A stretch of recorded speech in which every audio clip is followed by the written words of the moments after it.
officieusement, on est vrai, nous aussi. Je sais très bien la question que vous vous êtes tous posée depuis le début du mois. Quand est-ce qu'on va parler de la CAN? Et voici l'occasion. Vous avez vu le titre, vous avez vu la miniature, vous avez cliqué. C'est de ça qu'on va parler pendant cette vidéo.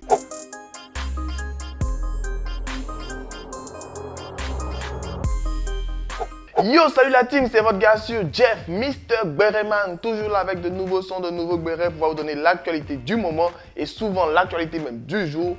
Et aujourd'hui, on va parler un peu de la CAN. Mais avant de continuer, n'oubliez pas de vous abonner pour ceux qui sont pas abonnés. Activez la cloche, c'est très important. Oui, c'est à toi que je parle. Parce que tu regardes les vidéos, tu viens souvent regarder les vidéos, mais tu n'es pas abonné. Abonne-toi, c'est très important. Tu t'abonnes, tu laisses le petit pouce bleu qui fait plaisir et tu donnes ton avis et ton impression en commentaire après avoir regardé la vidéo. Et bien sûr, rejoins-moi sur Facebook, Instagram et tout ça pour pouvoir avoir encore plus d'actualité. Comme vous l'avez vu au titre, aujourd'hui, on va parler de la CAN. Mais de la CAN, pas de la meilleure des manières. Parce que depuis le début de la CAN, il y a beaucoup de polémiques et tout autour. Mais au moment où je tourne la vidéo, la veille, il y a eu le match qui opposait le Cameroun aux Comores. C'était les huitièmes de finale.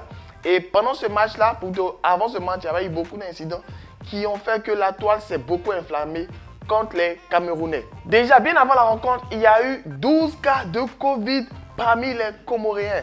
Et il y avait tellement de cas de Covid, l'entraîneur était concerné et quasiment tous les gardiens, bon pas quasiment tous les gardiens étaient concernés par les cas de Covid. Et tous les gardiens avaient été atteints, donc ça fait que c'est finalement un défenseur, un latéral qui joue quasiment pas, qui a été choisi pour pouvoir être gardien de but. Et j'ai regardé le match et franchement, il a fait le taf. Il a sorti plus de 4 à 5 arrêts dans le match et des arrêts assez décisifs. Il a même eu un moment, il a fait une double parade et tout. Bref, le gars, il a assuré le taf. Et il était toujours super joyeux, super souriant. Ça, c'est... Avant le match, il y avait des cas de Covid. Et juste avant le match, juste avant le début du match, il y a eu aussi le fait que, normalement, les joueurs comoriens devaient avoir une escorte pour arriver au stade. Mais il se trouve qu'ils n'avaient pas reçu cette escorte-là. Ils sont tombés dans les embouteillages, ils n'arrivaient pas à avancer, à circuler. Ce qui a fait même qu'ils se sont préparés avant le match dans le bus. Vous voyez un peu le truc? Genre, ils doivent aller jouer un match important. Donc, tu vois, toutes les préparations qu'un joueur ou une équipe fait avant de débuter le match, eh bien, eux, pour jouer le huitième de finale, match d'élimination directe, ils ont fait les préparations dans le bus. Donc, déjà là, 4 Covid, beaucoup trop nombreux. Et il y a un joueur normalement qui devait avoir une permission pour venir. Finalement, la permission a été refusée. Mais j'ai expliqué tout simplement qu'il fallait 5 jours entre chaque test. Il n'y avait que 2 jours, donc il ne pouvait pas autoriser. Même si certains disent que cela a été fait pour un gardien tunisien, un joueur tunisien. Mais je dis ça, je dis rien. Moi, je relate juste les faits. Et juste les 10 premières minutes du match, il reçoit un carton rouge. Bon, là, il n'y a pas vraiment trop de polémique parce que bon, quand tu regardes l'action au ralenti, ça peut mettre en danger le joueur et tout ça. Mais beaucoup ont dit que normalement, bon, c'est la première action, il n'y avait pas l'intention de faire mal et tout ça. Et de toute manière, le joueur après était rétabli. Bref, on va juste mettre un jaune. Donc les mecs, j'explique. Premièrement, ils ont tellement de cas Covid que leur gardien de but, c'est un joueur de champ qui n'est pas d'habitude même titulaire.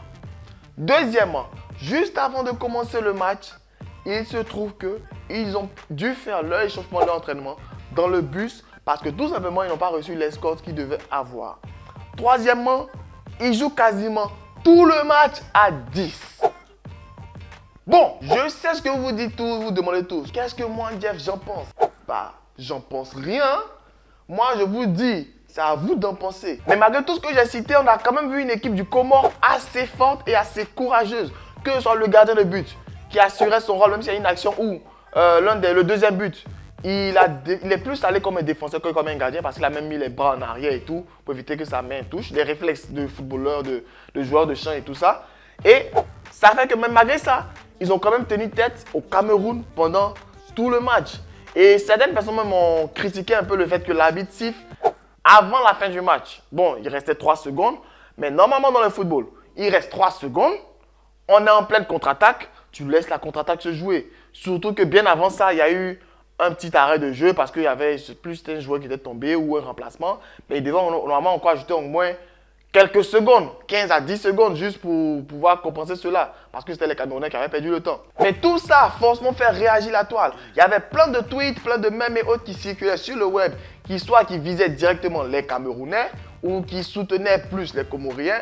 Mais il y a certaines personnes qui ne sont pas tardées à s'en prendre directement au président de la Fédération camerounaise de football qui n'est autre que Samuel Eto'o. En Côte d'Ivoire, on a pris pour rigoler parce que bon, comme je vous avais expliqué dans la vidéo de Veggie Dream, c'est notre beau quoi. Voilà, c'est notre beau, c'est le beau des beaux, donc on a pris ça pour rigoler et tout. Mais il y a certains qui étaient un peu plus remontés et tout ça. Et pour reprendre quelques messages ou quelques stories de certaines personnes, dont Alonso fait partie, c'est pour ça qu'on fait la vidéo. Parce que Alonso est comorien, il y a Soprano aussi qui connaît également qui est comorien. Soprano n'a pas vraiment réagi, il a juste mis un drapeau pour soutenir son équipe et tout ça. Mais Alonso lui a adressé un message directement à Samuel Eto'o fils. Je vous lis les messages. Mon cousin, tu vois ça et tu dis rien? Pas toi Samuel, hashtag Cannes 2021. On est des kings, on est fiers. Merci les Comores. Et Samuel Eto'o, prends la parole, on t'écoute. Hashtag la victoire de la honte. C'est sûrement le hashtag qui a le plus tourné concernant ce match. Victoire de la honte. Mais c'est vrai qu'il y a beaucoup de personnes qui ont attaqué et tout ça. Mais moi je retiens juste une seule chose dans ce match. L'attitude des joueurs comoriens. Parce qu'ils ont perdu 2-1. Et le but qu'ils ont marqué, un chef-d'œuvre. J'ai pas les droits d'auteur, mais allez voir sur la page Facebook ou YouTube de la CAF et tout pour aller voir le but. C'est un but magnifique. Ça fait un bon moment qu'on n'avait pas eu ce genre de but dans le football un peu partout dans le monde, pas seulement en Afrique. Et voir un but pareil, ça montre un peu l'état d'esprit des joueurs. Et je pense qu'après cela, forcément, tous les joueurs comoriens auront de super bons clubs. Déjà, les deux gardiens qui avaient déjà joué dans les matchs de poule, c'est vrai qu'ils avaient perdu et tout, mais ils avaient fait des matchs tellement exceptionnels qu'on se dit, avoir des joueurs de ce mental-là dans son équipe, peu importe l'équipe, même le PSG, tu es sûr d'avoir une personne qui va mouiller le maillot comme on le dit. Mais contrairement à ce que beaucoup pensent, Alonso, je ne pense pas qu'il a voulu être méchant ou a voulu attaquer ou blesser Samuel Eto'o à travers ce poste-là. Parce que le dernier message qu'il a mis en story, c'est « On ne retiendra que le positif ».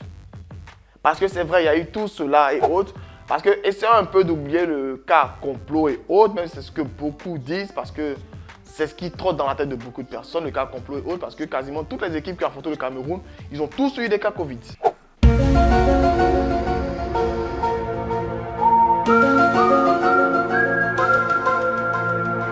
Félicitations à l'équipe du Comore, félicitations à leur joueur à la dure qui est devenu même ma photo de profil sur Instagram. Allez voir mon compte Instagram, c'est ma photo de profil désormais parce que vraiment l'attitude de ce joueur, il a été souriant du début à la fin du match. Il y a même Onana qui est venu l'encourager, le féliciter parce qu'il a fait énormément de parades. Et la preuve même que les Comoriens ont fait un match exceptionnel. L'homme du match, c'est celui qui a marqué le coup franc. S'il n'est pas marqué, c'était sûrement le gardien parce que ils ont vraiment causé des problèmes à cette équipe du Cameroun.